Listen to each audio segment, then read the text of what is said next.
Bonsoir à tous, bon après-midi à tous. Que Dieu vous bénisse, qu'il vous garde dans son amour infini. Aujourd'hui, nous allons parler du discernement des esprits.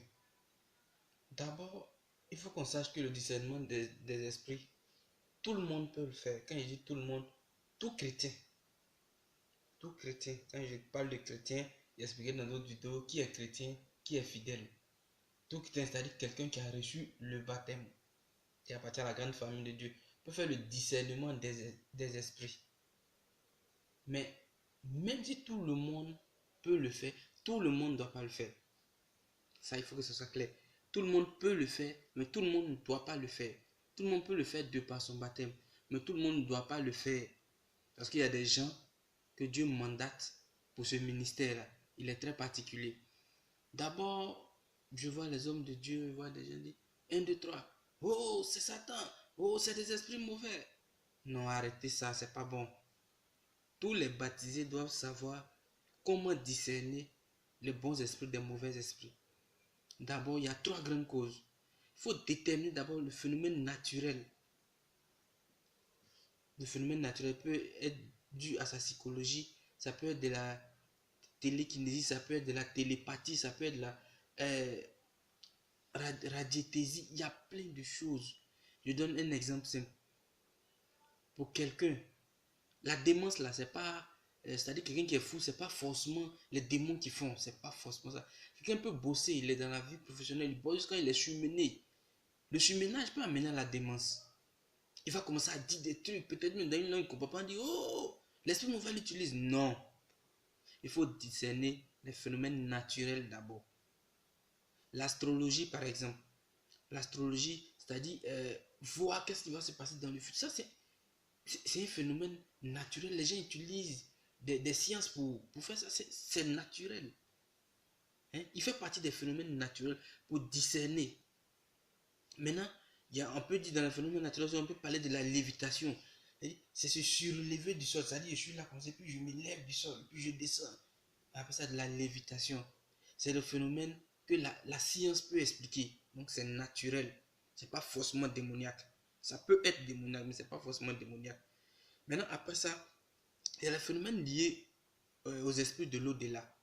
1, 2, 3, non, ça c'est le diable, c'est les esprits mauvais. Non, quelqu'un qui vient de mourir, qui n'a pas accepté le détachement de son âme avec les biens terrestres, peut refuser de partir vers le Christ. Et s'il refuse de partir, il est entre ce monde et l'autre monde.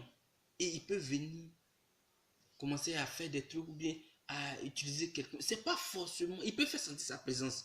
C'est pas forcément que c'est un esprit mauvais, non.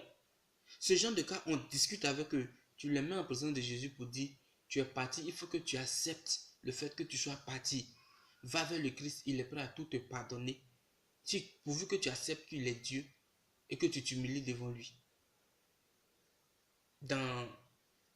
Quand tu prends dans le passage de la mort, il y a l'Hadès, on appelle le Sheol et tout ça. Les Égyptiens le savent bien. Il y a des âmes qui refusent de partir. Il n'y a pas un homme de Dieu qui va me dire le contraire. Il y a des âmes qui refusent de partir parce qu'elles sont attachées aux biens qu'elles ont laissés ici. Et il faut discerner les phénomènes liés aux esprits de l'au-delà. On peut même mettre dans ce phénomène lié aux esprits de l'au-delà les djinns, ce que nos frères musulmans appellent les djinns. On peut les mettre dedans, des esprits intermédiaires. On peut les mettre dedans. Ça ne veut pas dire que c'est forcément des démons, non. Dans des familles, il y a des gens qui sont tellement attachés à leur culture, quand ils meurent, ils ne veulent pas partir. Donc, ils sont un peu comme ils sont un pont entre ce monde et l'autre. C'est-à-dire quand leurs parents les prient, eux, ils sont obligés de répondre favorablement et tout ça. Maintenant, après ça, il y a le fait que on dit le doigt de Dieu est là. Après ces 2 étapes-là, si tu te rends compte que ce n'est pas un phénomène naturel, ce n'est pas un phénomène lié à l'esprit de l'au-delà, il y a le doigt de Dieu qui est là. Le doigt de Dieu, lui, il agit avec une puissance extraordinaire, c'est-à-dire une marque spirituelle. On ne peut pas expliquer. C'est inexplicable par la science, c'est inexplicable par la raison. Je prends quelqu'un par exemple, quelqu'un qui est couché dans un tombeau, il a fait 2 ans, 3 ans, il est mort, il est décomposé. Et puis quelqu'un vient, il prie sur lui, le gars il se reconstitue, il se lève, il parle. Ça, c'est un miracle, c'est pas un prodige. Parce qu'on fait la confusion entre miracle et prodige. Prodige, c'est quelque chose, prodige, c'est quelque chose que la nature peut influencer. Quelque chose que la nature peut influencer. Mais miracle, la nature ne peut pas expliquer. Parce que les prodiges, les anges font les prodiges, le diable fait les prodiges. Parce que c'est ce qui existe. Parce qu'ils peuvent mouvoir le cosmos. Donc comme ça existe, ils travaillent dessus.